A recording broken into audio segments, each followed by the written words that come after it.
Voilà, bienvenue dans cette deuxième partie. Merci encore une fois de nous retrouver pour parler de ce qui s'est passé depuis hier. Déjà avant-hier, on a vu les soldats sud-africains quitter Goma pour la Tanzanie via le Rwanda. Les soldats de la SADC ont pris tous leurs équipements militaires, les chars, les blindés et tout ce que vous connaissez de l'armée. C'était le Malawi, l'Afrique du Sud et la Tanzanie qui étaient à l'aéroport de Goma depuis près de 3 mois. Leur retrait n'était pas le fait que AFC M23 avait demandé qu'ils partent, non. C'est une demande de la communauté internationale à travers le Conseil de sécurité qui a demandé le retrait de toutes les forces qui sont sur le territoire congolais, surtout les forces rwandaises et les M23. Alors, ces derniers se sont retirés. Hier, c'était le cas aussi de militaires congolais, plus de 2000 militaires congolais qui ont été désarmés par la MONUSCO pendant près de 3 mois, qui ont été aussi évacués à travers la Croix-Rouge internationale et la MONUSCO, sous l'escorte de la MONUSCO, pour Kinshasa. Pourquoi j'ai dit alerte rouge? Il y a quelque chose qui ne cloche pas bien. La MONUSCO, vous savez, depuis 1998, où ils sont venus, je crois, 1999, ça fait presque 26 ans que la MONUSCO est chez nous.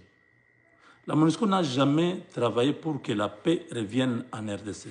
La MONUSCO, c'est une armée coloniale, une armée des impérialistes. Quand ils viennent, c'est pour que le chaos persiste, que le chaos continue.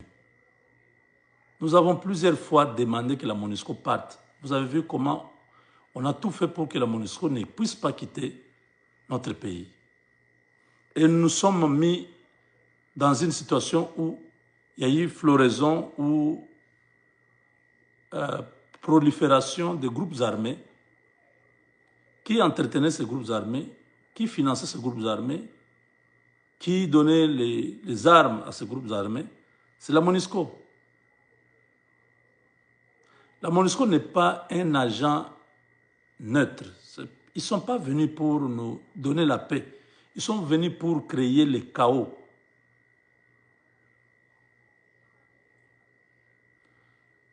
Nous sommes contents qu'ils aient gardé nos militaires pendant tout ce temps. Alors la question qu'on se pose, est-ce que pendant ces 3 mois, qui a la preuve que les militaires qui étaient à la MONUSCO sont des militaires congolais? Je raisonne à haute voix, les autorités congolaises, vous qui avez la charge de la sécurité, M. Berande, conseiller spécial en matière de sécurité de la RDC, du président Tshisekedi, M. Justin Inzoun, DAG de l'ANER, M. Guy Mwadjanvita, ministre de la Défense, M. Jacquemain Chabani, ministre de l'Intérieur, M. Jules Banze, chef d'état-major général. Donc, vous tous qui siégez au Conseil, comment on appelle? Conseil supérieur de la défense, hein? Oui. Ceci vous regarde, ceci doit vous interpeller. Vous devez faire très attention avec tous ces 2100 militaires qui viennent à Kinshasa. Ces militaires devaient aller dans un centre de transit, la base de Kamina ou à Kitona ou dans un centre où, vous voyez les traumatismes, les chocs de la guerre, tout ça.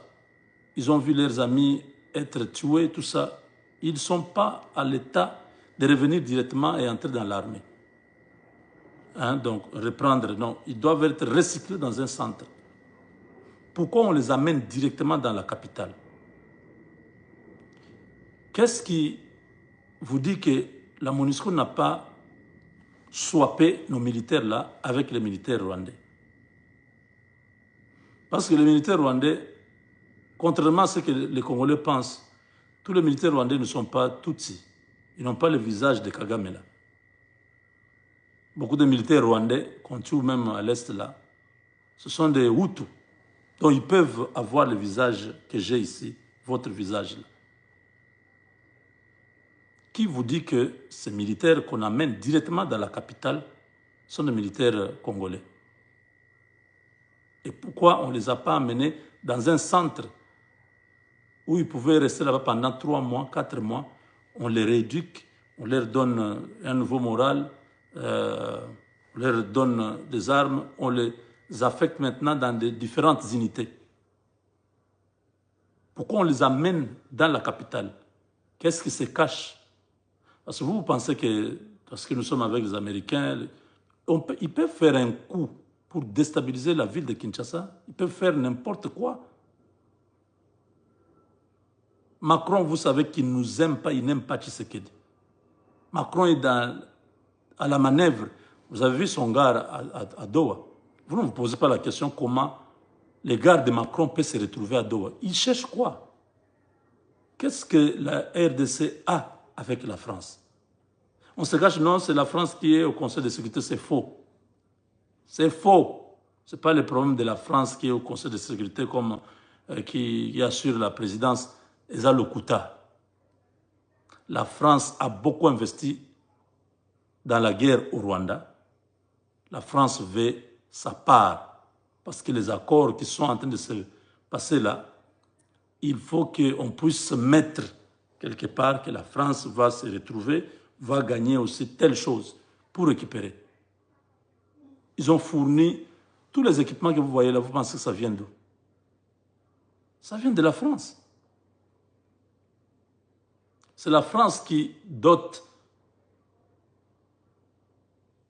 les terroristes là de tous les équipements que vous voyez là. Tous les supports technologiques, tout ça. C'est eux. Alors, comme ces gens-là ne veulent pas de nous, il faut rester les yeux ouverts. Il faut une vigilance. Toutes les autorités qui ont la charge de la sécurité du pays, regardez bien ces militaires qui arrivent. Que ces militaires-là soient répertoriés, qu'on retrouve leur numéro matricule dans l'armée, qu'ils soient recensés à leur arrivée. Que vous puissiez voir leurs photos, leurs cartes de service et tout ça. Il ne faut pas laisser ces militaires-là, parce qu'ils peuvent arriver avec consigne qu'on va leur donner les armes dans la capitale pour faire les coups. 2000 militaires, c'est presque... Je ne sais pas si c'est une brigade ou une compagnie, je ne sais pas comment on compte ces histoires-là. Vous comprenez? Peut-être qu'on a swappé les militaires qui étaient là, tous, on les a liquidés. Ces gens-là, ça ne leur dit rien, non? La MONUSCO a commis beaucoup de crimes dans notre pays, de fausses communes. La MONUSCO connaît beaucoup de choses. Ils peuvent tuer une nuit tous nos militaires là, parce qu'ils sont désarmés, ils n'ont pas les armes. On peut les prendre tous. On leur dit, bon voilà, on part ici en file indien, ils arrivent là-bas, pam, pam, pam, pam, on les met tous dans un trou. L'affaire est finie. On prend d'autres militaires qui viennent du Rwanda, ou qui viennent, je ne sais pas, du Kenya, ou je ne sais pas quoi. On leur donne les tenues de notre armée. Pour avoir ces tenues-là, c'est quoi? C'est rien. Ils peuvent fabriquer ça. Et les envoyer maintenant comme des unités de forces spéciales pour opérer à partir de Kinshasa. Il faut faire très attention. Je n'ai pas voulu faire cette histoire ici juste pour faire, mais je me suis dit, attention, il y a de simples détails, de petites choses, on a toujours oublié. Après, on commence à se poser la question, mais qu'est-ce qui s'est passé? À quel niveau nous avons failli? Parce que nos autorités, là, des fois, c'est malheureux. Quand vous parlez comme ça, ils sont dans les boîtes de nuit, ils sont dans les bars. Le jour où Christian Malanga a attaqué la République, nos autorités, beaucoup étaient dans les boîtes de nuit. Le président était chez lui, mais beaucoup de ses ministres, tout ça, ils étaient dehors dans les boîtes de nuit en train de fêter pour un des chefs de la sécurité de la garde républicaine, un major qui était en train de fêter à Pullman avec beaucoup d'autres autorités de la République pendant que le pays était en train de tomber. C'est seulement que peut-être ces gens-là n'avaient pas pris au sérieux que ses ennemis avaient profité cette nuit-là pour faire ça. Ou ils étaient informés qu'il y aura une fête, tout le monde sera à la fête là, pendant ce temps-là, profiter pour faire le coup d'État. Qui sait? Et peut-être on a convaincu au gars là, non, faites la fête. Non, tu vois, c'est ton âge, vraiment c'est ton anniversaire, ou je ne sais pas c'était quelle fête, mais vraiment c'était quelque chose qui était important et beaucoup de ministres, beaucoup de conseillers, beaucoup de militaires étaient à cette fête-là. Nos autorités, faites vraiment, prenez les choses au sérieux. Ce pays-là, c'est l'unique pays que nous avons. Nous voulons que vous soyez conscients de la responsabilité qu'on vous a donnée. Le peuple dort chez lui parce qu'il sait que nous avons des autorités qui nous protègent, qui prennent toutes les mesures. La nuit, les gens de l'ANR qui circulent, la DEMIAP qui sont en train de circuler pour s'assurer que la ville est en paix. Donc toute la frontière, le long de la frontière avec le Congo-Brazzaville, vous savez que le vieux là n'a jamais été content de Félix. Sassou a été toujours jaloux. Depuis le jour où Tshisekedi a dit que vous êtes des hypocrites, vous m'avez poignardé dans le dos. Il disait ça au président kenyan pendant le sommet sur le bassin du Congo. Sassou n'avait pas aimé. Il dit, mais vous venez dire des choses comme ça dans un sommet dans mon pays. Il n'avait pas aimé. Mais il fait semblant. Continue. Bon. Il peut faire une jonction de ceux qui sont chez Sassou et ceux qui entrent dans la ville là parce qu'ils savent que ceux qui sont à Kinshasa sont tous acquis à la cause de Tshisekedi. Il faut faire entrer des militaires qui viennent directement de Goma pour prendre la capitale. Parce que les gens de Nanga disent quoi? Nous allons prendre la capitale. On peut prendre ces choses-là comme des mots seulement qu'ils sont en train de dire. Mais il faut ne pas négliger un détail. Surtout ce que je viens de dire ici. Il ne faut pas négliger ces détails-là. On devait prendre tous ces militaires-là, maintenant là, comme je dis là, qui ne puissent pas rester à Kinshasa, qu'on les envoie, je ne sais pas, à Kitona ou à Kibomango ou quelque part, qu'ils aillent d'abord rester là-bas pendant même 3 mois. On les recycle et on les affecte dans différentes unités. Ils ne doivent pas se retrouver encore dans une même unité. 200 vont là-bas, 100 vont là-bas, les autres vont au Katanga, les autres vont dans les Kasaï. On les disperse. C'est très important. Mes chères autorités, ça, ce message est à vous. Vous tous qui connaissez les autorités congolaises, je n'ai pas le temps de leur envoyer ça. J'ai leur contact, je n'ai pas besoin de faire ça. Vous qui le connaissez, prenez cette vidéo, envoyez-le, dites-leur, bota la basoda ou bazota goma wana, ou Croix-Rouge internationale, na MONUSCO, bazo évacué pour les amener à Kinshasa, surveiller ces militaires. Est-ce qu'ils ne sont pas les Hutus que Kagame a réussi à introduire directement à Kinshasa pour un coup? 2000 militaires, ce n'est pas de la blague. Hein. C'est beaucoup de militaires. Botinde la vidéo qu'ils puissent identifier tous ces militaires. Ce sont des Congolais, ils vont parler lingala, ils vont parler normalement. Et puis, beaucoup de ces militaires-là qui étaient à la MONUSCO, c'était des garçons du Grand Kasaï, la grande majorité. C'était des jeunes militaires de forces spéciales du Grand Kasaï, bon, qui ont été recrutés la grande partie dans le Grand Kasaï.